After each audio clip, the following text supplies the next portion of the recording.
Artificial intelligence is everywhere, from the apps that our kids use to the smart devices in our homes.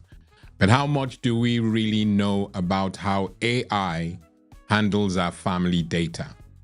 Today, we are breaking down what every parent must understand about AI and privacy just to keep their loved ones safe, okay? Good day and welcome back to the Family Cyber Tips Daily, okay? AI is woven into our everyday lives, from video assistants like Alexa and Siri to smart toys and even school apps. AI makes things more convenient, but at what cost?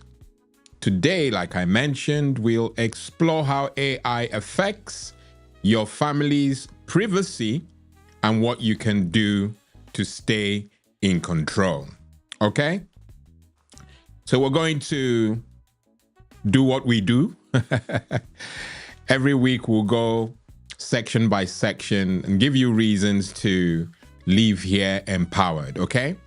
So let's look at how AI collects data. Okay? How does AI collect data? Let me just look and see.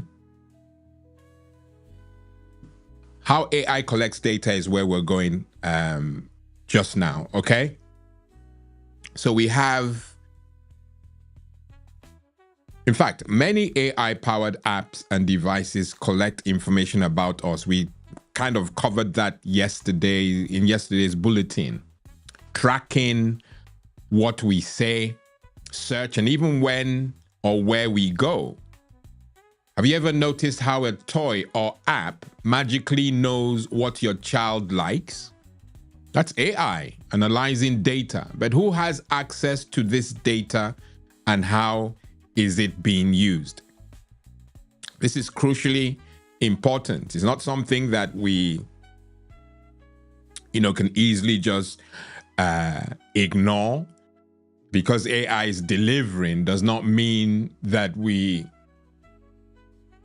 don't want to be involved, Let's not assume, especially because AI at the moment is still making what we call mistakes, and these things are exploited. So we don't want that. We want a situation where we are always in control. And that's the ethos of this platform, that we're taking back control.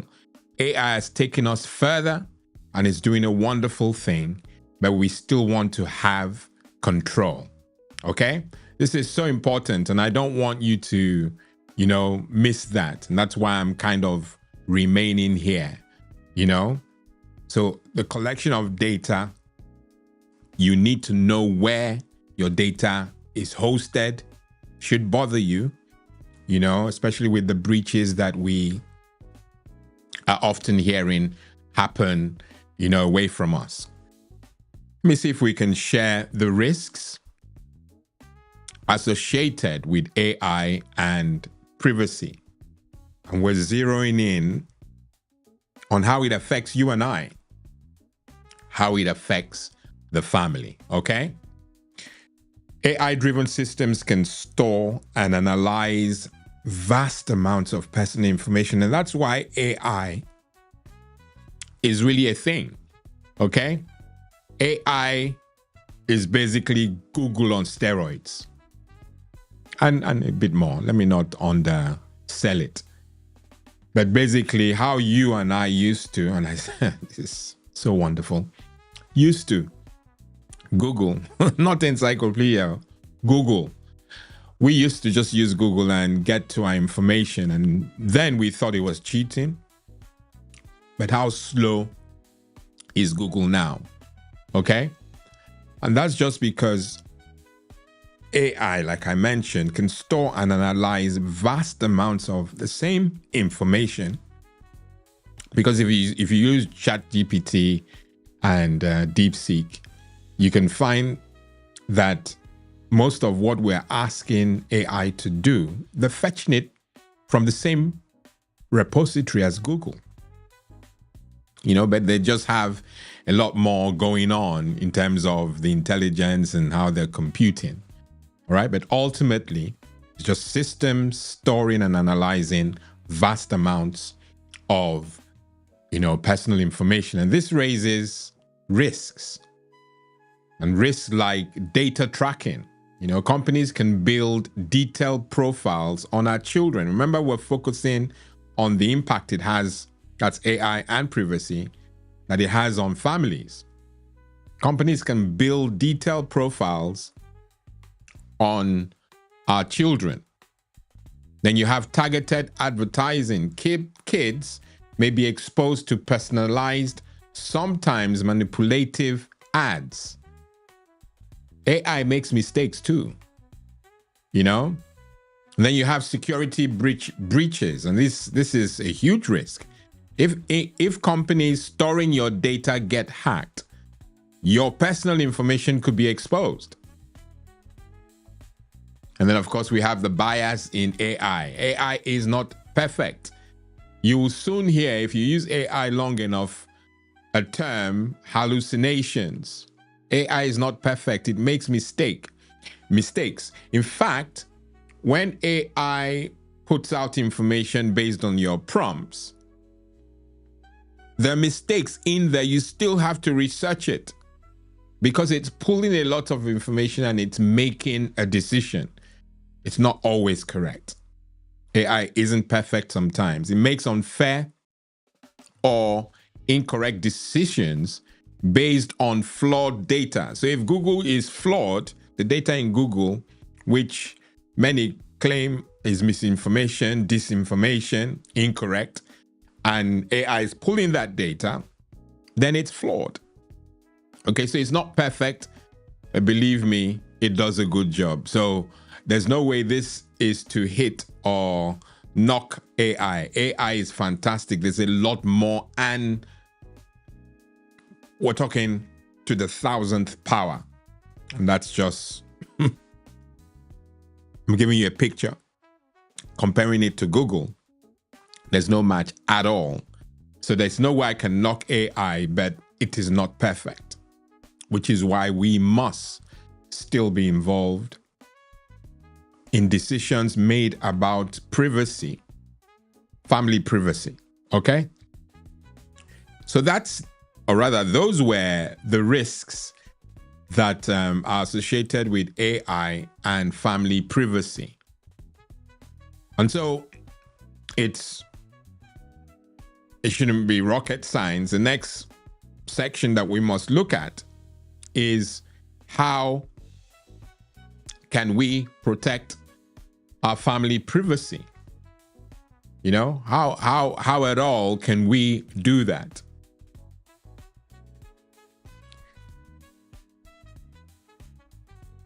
And I know that you may see, maybe you're doing this anyway, and I'm hoping that you're doing it.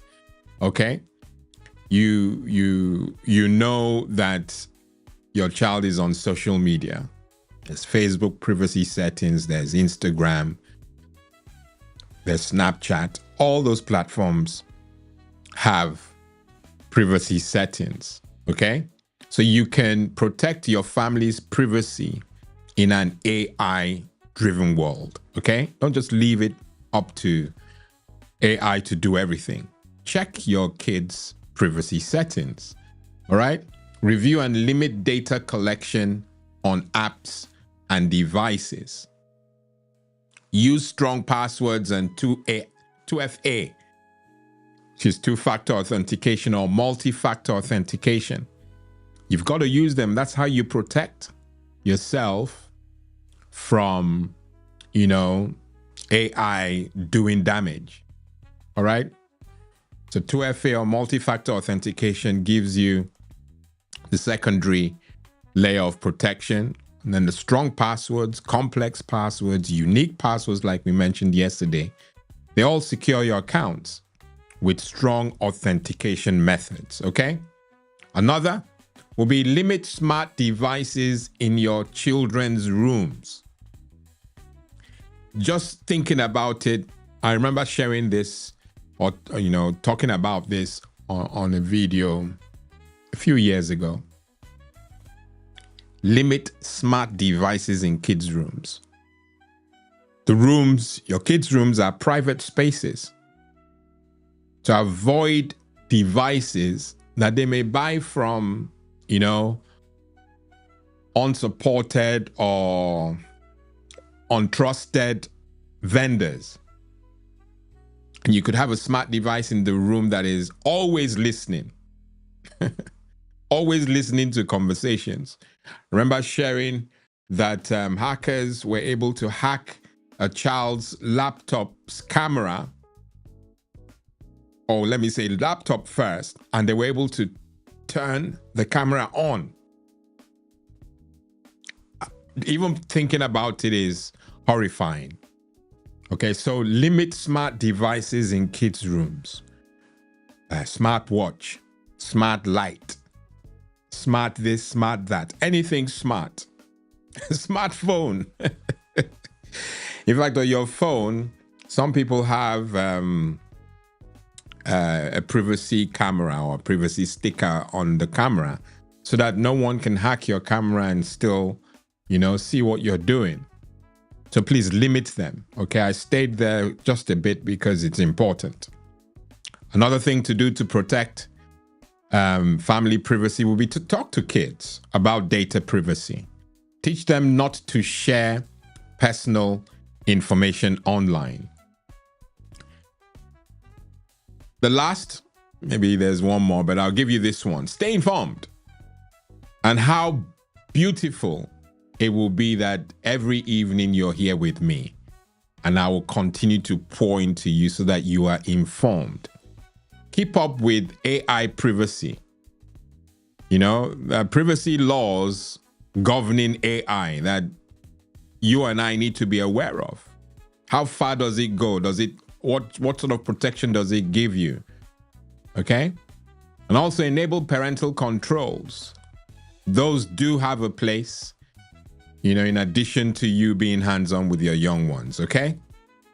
I could go on, and I don't want a situation where I'm overselling this because there's really no need to sell it, okay?